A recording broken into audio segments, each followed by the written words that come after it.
We are open, yes. Of course, we would be looking at what will the next steps be by new American administration.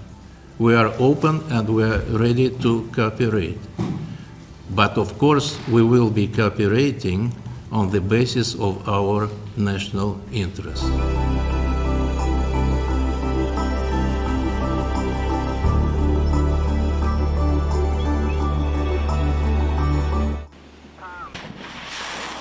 Moscow has hit back at reports of a US decision to allow Ukraine to fire American missiles deep into Russian territory.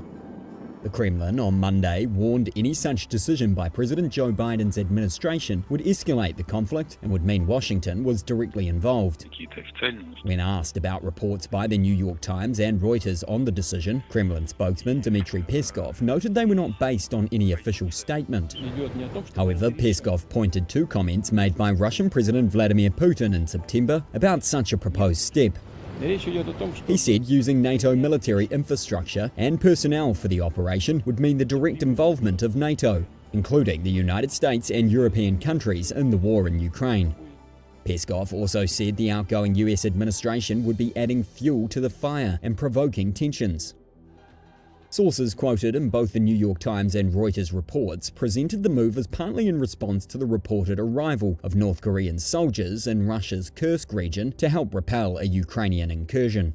Ukraine's seizure of a piece of the Kursk region marked the first use of US weapons on internationally recognized sovereign Russian soil since the 2022 invasion.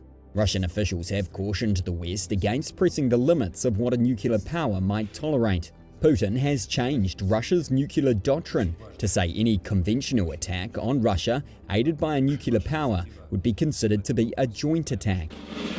In late October, Putin said his defense ministry was working on responses if the United States and its NATO allies helped Ukraine with long-range missile strikes.